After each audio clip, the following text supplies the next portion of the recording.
ਸੁਣੀਏ ਗੁਰਾਂ ਦਾ ਸ਼ਬਦ ਰੂਪੀ ਗਿਆਨ। ਪੰਨਾ 851 ਤੇ ਤੀਜੇ ਪਾਤਸ਼ਾਹ ਜੀ ਫਰਮਾ ਰਿਹਾ, ਕਹਿੰਦੇ ਇਹ ਮਨ ਗੁਰ ਕੀ ਸਿੱਖ ਸੁਣ, ਪਾਈਏ ਗੁਣੀ ਨਿਧਾਨ, ਸੁਖ ਦਾਤਾ ਤੇਰੇ ਮਨ ਵਸੇ, ਹਉ ਮੈਂ ਜਾਏ ਅਭਿਮਾਨ। ਗੁਰੂ ਜੀ ਫਰਮਾ ਰਿਹਾ ਕਿ ਹੇ ਮਨਾ, ਗੁਰਾਂ ਦੀ ਸਿੱਖਿਆ ਸੁਣ। ਗੁਰਾਂ ਦੀ ਸਿੱਖਿਆ ਸੁਣਨ ਦੇ ਨਾਲ ਤੂੰ ਗੁਣਾਂ ਦੇ ਖਜ਼ਾਨੇ ਪਾ ਲਵੇਂਗਾ। ਗੁਣੀ ਨਿਧਾਨ, ਸ਼ੁਭ ਗੁਣਾਂ ਦੇ ਖਜ਼ਾਨੇ। ਇਹ ਮਨ ਗੁਰ ਕੀ ਸਿੱਖ ਸੁਣ, ਪਾਈਏ ਗੁਣੀ ਨਿਧਾਨ। ਸੁੱਖਾਂ ਦੀਆਂ ਦਾਤਾਂ ਦੇਣ ਵਾਲੇ ਪਰਮਾਤਮਾ ਦਾ ਪਿਆਰ ਫਿਰ ਤੇਰੇ ਅੰਦਰ ਵਸੂਗਾ, ਜਿਸ ਕਰਕੇ ਤੇਰੇ ਅੰਦਰੋਂ ਫਿਰ ਆਪਣਾ ਹੰਕਾਰ ਦੂਰ ਹੋ ਜਾਓ। ਸੁਖਦਾਤਾ ਤੇਰੇ ਮਨ ਵਸੇ, ਹਉ ਮੈਂ ਜਾਏ ਅਭਿਮਾਨ।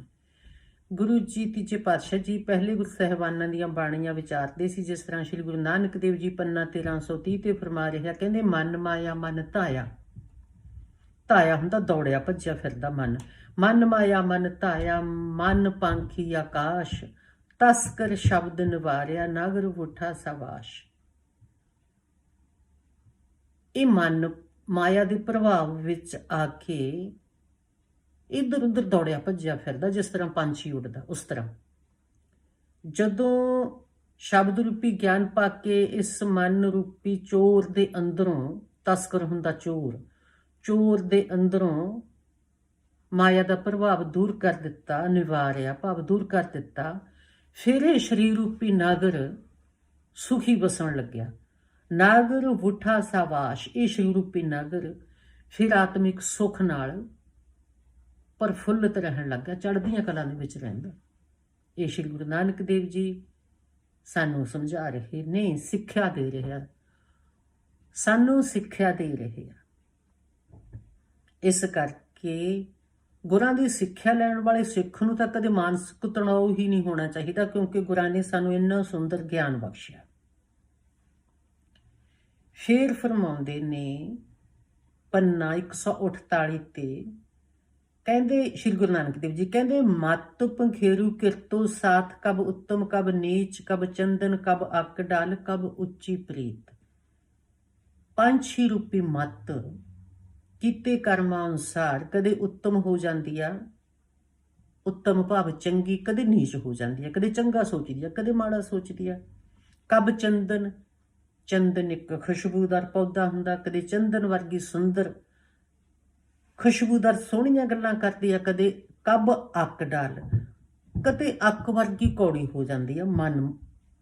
ਮਨ ਮੱਤ ਆ ਜਿਹੜੀ, ਇਹ ਸ਼੍ਰੀ ਗੁਰੂ ਨਾਨਕ ਦੇਵ ਜੀ ਸਾਨੂੰ ਤਰ੍ਹਾਂ ਤਰ੍ਹਾਂ ਦੀਆਂ ਉਦਾਹਰਨਾਂ ਦੇ ਕੇ ਸਾਨੂੰ ਚੰਗੀ ਸਿੱਖਿਆ ਬਖਸ਼ ਰਹੇ ਆ।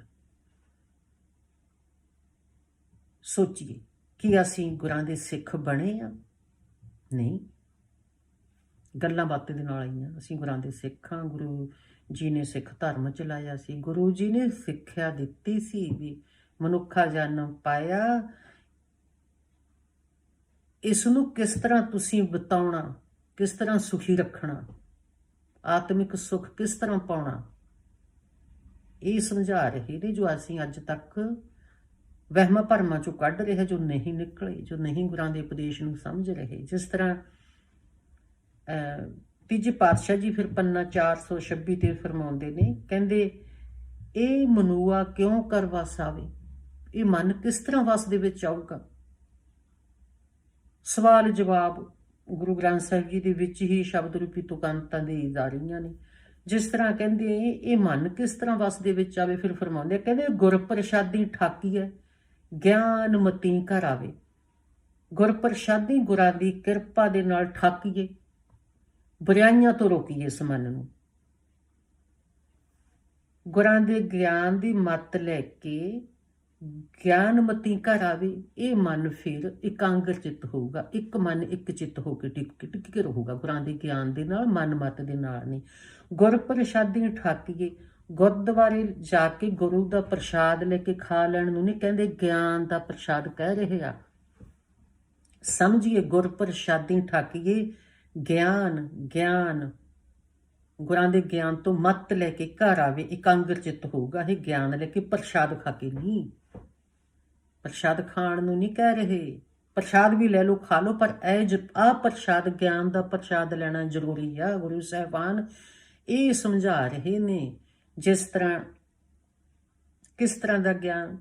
ਜਿਸ ਤਰ੍ਹਾਂ ਸ਼੍ਰੀ ਗੁਰੂ ਗ੍ਰੰਥ ਸਾਹਿਬ ਜੀ ਦੇ ਵਿੱਚ ਸ਼੍ਰੀ ਗੁਰੂ ਨਾਨਕ ਦੇਵ ਜੀ ਪੰਨਾ 359 ਤੇ ਫਰਮਾਉਂਦੇ ਨੇ, ਕਹਿੰਦੇ ਮਨ ਮੋਤੀ ਜੇ ਕਹਿਣਾ ਹੋਵੇ, ਪੌਣ ਹੋਵੇ ਸੂਤ ਧਾਰੀ। ਦੇਖੋ ਕਿੰਨੀ ਪਿਆਰੀ ਉਹਨਾਂ ਦੀ ਸ਼ਬਦ ਰੂਪੀ ਇਹ ਤੁਕਾਂਤ ਆ।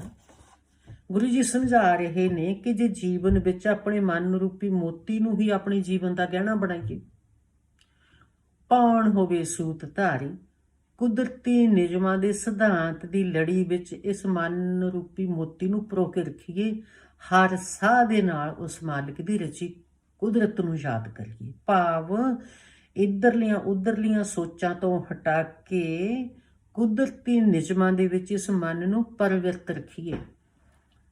ਜਿਸ ਤਰ੍ਹਾਂ ਸੁੰਦਰ ਸੁੰਦਰ ਗਹਿਣੇ ਹੁੰਦੇ ਆ, ਹੀਰੇ ਮੋਤੀ ਜੜੇ ਹੁੰਦੇ ਆ, ਬੜੇ ਕੀਮਤੀ ਕੀਮਤੀ, ਹਰ ਕੋਈ ਤਾਂ ਦੀ ਤਾਂ ਪਹੁੰਚ ਨਹੀਂ ਕਿ ਬਹੁਤ ਮਹਿੰਗੇ ਕੀਮਤੀ ਗਹਿਣੇ ਲੈ ਲੂਗਾ। ਇਸ ਕਰਕੇ ਆਪਣੇ ਮਨ ਰੂਪੀ ਮੋਤੀ ਨੂੰ ਹੀ ਆਪਣੇ ਜੀਵਨ ਦਾ ਗਹਿਣਾ ਬਣਾਈਏ।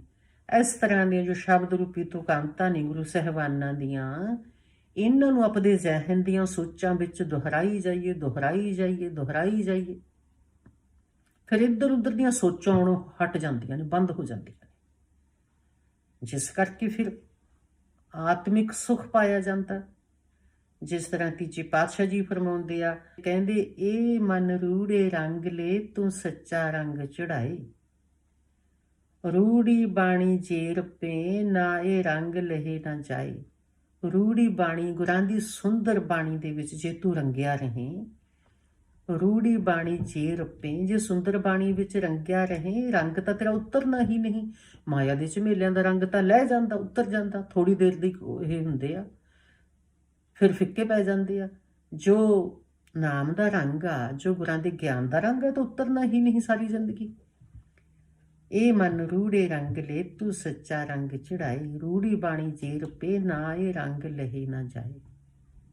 ਇਸ ਕਰਕੇ ਗੁਰਾਂ ਦੇ ਗਿਆਨ ਨੂੰ ਸਮਝਣਾ ਬਹੁਤ ਹੀ ਜ਼ਰੂਰੀ ਹੈ।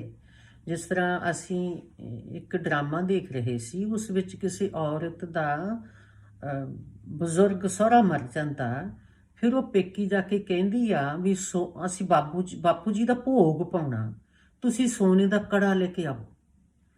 ਉਹ ਵਿਚਾਰੇ ਉਹਦੇ ਭਤੀਜੇ ਗਰੀਬ ਹੁੰਦੇ ਆ, ਉਹ ਕਹਿੰਦੇ ਭੂਆ ਸੋਨੇ ਦਾ ਕੜਾ ਸਾਡੇ ਲਈ ਤਾਂ ਔਖਾ ਨਹੀਂ, ਕਿ ਨਹੀਂ ਮੇਰੇ ਸ਼ਰੀਕੇ ਦੇ ਵਿੱਚ ਮੇਰਾ ਤਾਂ ਨੱਕ ਨਹੀਂ ਰਹਿੰਦਾ, ਕੜਾ ਲੈ ਕੇ ਆਇਓ। ਇਹ ਹੰਕਾਰੀ ਗੱਲਾਂ ਨੇ। ਇਸ ਤਰ੍ਹਾਂ ਦੀਆਂ ਜਿਹੜੀਆਂ ਘਸੀਆਂ ਪਿੱਟੀਆਂ ਰੀਤਾਂ ਨੇ, ਗੁਰੂ ਸਾਹਿਬਾਨ ਨੇ ਸਦੀਆਂ ਪਹਿਲਾਂ ਬੰਦ ਕੀਤੀਆਂ ਨੇ।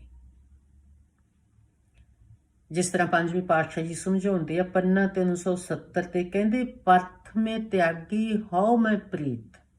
ਪ੍ਰਥਮੇ ਹੁੰਦਾ ਪਹਿਲਾਂ ਤਾਂ ਅਸੀਂ ਇਹ ਰੀਤ ਰਿਵਾਜਾਂ ਦੀ ਜਿਹੜੀ ਹੰਕਾਰੀ ਪ੍ਰੀਤ ਆ, ਇਹ ਛੱਡਤੀ। ਗੁਰੂ ਸਾਹਿਬਾਨ ਕਹਿੰਦੇ ਦੁੱਤੀਆਂ ਤਿਆਗੀ ਲੋਕਾਂ ਰੀਤ, ਦੂਸਰਾ ਅਸੀਂ ਲੋਕਾਂ ਦੀਆਂ ਇਸ ਤਰ੍ਹਾਂ ਦੀਆਂ ਰੀਤਾਂ ਛੱਡ ਦਿੱਤੀਆਂ।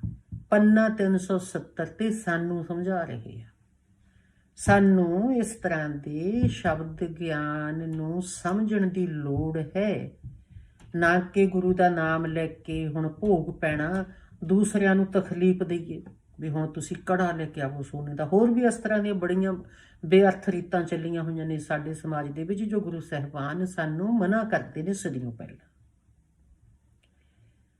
ਅਗਰ ਉਹ ਲੇਡੀ ਇਸ ਤਰ੍ਹਾਂ ਕਹੇ ਵੀ ਬੇਟਾ ਆਪਣੇ ਭੋਗ ਪੈਣਾ, ਹੁਣ ਆਪਾਂ ਕਿੰਨੇ ਸ਼ਬਦ ਸਮਝੀਏ ਬੈਠ ਕੇ ਬਾਬਾ ਜੀ ਤੋਂ, 100 ਸਮਝੀਏ, 50 ਸਮਝੀਏ, ਟਾਈਮ ਕੱਢੋ, ਆਪਾਂ ਸ਼ਬਦ ਸਮਝਣੇ ਆ, ਤੁਸੀਂ ਪਹਿਲਾਂ ਆ ਜਿਓ, ਨਾ ਕਿ ਕੜਾ ਲੈ ਕੇ ਆਇਓ। ਮੇਰਾ ਸ਼ਰੀਕੇ ਚ ਮੇਰੀ ਰਹਿਣੀ ਨਹੀਂ ਕਿ ਜੇ ਕੜਾ ਨਾ ਲੈ ਕੇ ਆਏ ਸੋਨੇ ਦਾ। ਦੱਸੋ, ਗੁਰੂ ਸਾਹਿਬਾਨਾਂ ਨੂੰ ਤਾਂ ਆਪਾਂ ਬਦਨਾਮ ਕਰ ਰਹੇ ਹਾਂ। ਭੋਗ ਪੈਣਾ, ਪਾਠ ਕਰਾਉਣਾ, ਕਰਦੇ ਹਾਂ ਅਸੀਂ ਜੋ ਕਰਦੇ ਹਾਂ ਅਸੀਂ ਉਲਟ ਗੱਲਾਂ,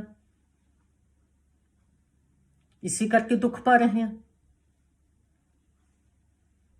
ਆਪਾਂ ਇਸ ਤਰ੍ਹਾਂ ਨਹੀਂ ਕਰ ਰਹੇ ਵੀ ਉਹਨਾਂ ਦਾ ਸੁੰਦਰ ਸੁੰਦਰ ਗਿਆਨ ਆ ਸਾਨੂੰ ਆਤਮਿਕ ਸੁੱਖ ਦੇਣ ਵਾਲਾ, ਜੀਵਨ ਨੂੰ ਚੜ੍ਹਦੀਆਂ ਕਲਾ ਬਣਾਉਣ ਵਾਲਾ, ਜਿਸ ਨੂੰ ਅਸੀਂ ਕਹਿ ਰਹੇ ਹਾਂ ਵੀ ਗੁਰੂ ਜੀ ਤੁਸੀਂ ਸੁੰਦਰ ਰੁਮਾਲੇ ਲੈ ਕੇ ਢਕੇ ਰਹੋ, ਪਲੀਜ਼ ਬੋਲਿਓ ਨਾ, ਅਸੀਂ ਤੁਹਾਡੇ ਵਚਨ ਹੀ ਨਹੀਂ ਸੁਣਨੇ। ਬਾਬਾ ਛੇਤੀ ਛੇਤੀ ਕੱਢਦੇ, ਫਟਾਫਟ ਸਮਝ ਨਾ ਲੱਗੇ ਕਿਸੇ ਨੂੰ। ਐ ਨਹੀਂ ਕਹਿ ਰਹੇ, ਐ ਤਾਂ ਨਹੀਂ ਆਪਾਂ ਕਹਿ ਰਹੇ ਵੀ ਅਸੀਂ ਸ਼ਬਦ ਸਮਝਣੇ ਆ। ਗੁਰੂ ਸਾਹਿਬਾਨ ਸਾਨੂੰ ਕੀ ਉਪਦੇਸ਼ ਦੇ ਰਿਹਾ। ਆਪਾਂ ਕਹਿੰਦੇ ਹਾਂ ਸੁੰਦਰ ਸਮਾਲੇ ਚ ਗਿਰੀ ਜੀ ਢੱਕੇ ਰਹੋ, ਤੁਸੀਂ ਪੁਲਿਸ ਢੱਕੇ ਰਹੋ, ਮੱਥਾ ਟੇਕਿਆ, ਸਾਨੂੰ ਮੱਥਾ ਟੇਕਿਆ, ਇਸ ਤਰ੍ਹਾਂ ਕਹਿ ਰਹੇ ਆਪਾਂ, ਸਾਨੂੰ ਮੱਥਾ ਟੇਕਿਆ। ਕਰਨੀਆਂ ਤਾਂ ਅਸੀਂ ਮਨ ਮਰਜ਼ੀਆਂ ਹੀ ਨੇ, ਸਾਡੇ ਵਚਨ ਨਹੀਂ ਮੰਨਣੇ। ਜਿਸ ਤਰ੍ਹਾਂ ਪੰਜਵੇਂ ਪਾਤਸ਼ਾਹ ਜੀ ਫਰਮਾਉਂਦੇ ਆ ਪੰਨਾ 814 ਤੇ, ਕਹਿੰਦੇ ਮਨ ਕੀ ਮਤ ਤਿਆਗੀਏ, ਤਿਆਗੀਏ ਹੁੰਦਾ ਛੱਡ ਦੀਏ, ਸੁਣੀਏ ਉਪਦੇਸ਼, ਸਾਡੇ ਉਪਦੇਸ਼ ਨੂੰ ਸੁਣੋ ਭਾਈ, ਮਨ ਦੀ ਮੱਤ ਛੱਡ ਕੇ। ਸੁਣਦੇ ਹਾਂ ਅਸੀਂ। ਧੰਨ ਧੰਨ ਪੰਜਵੇਂ ਪਾਤਸ਼ਾਹ ਸ਼੍ਰੀ ਗੁਰੂ ਅਰਜਨ ਦੇਵ ਜੀ, ਤੁਹਾਡੀ ਉੱਚੀ ਸੋਚ ਦੀ ਸਦਕੇ ਜਾਏ।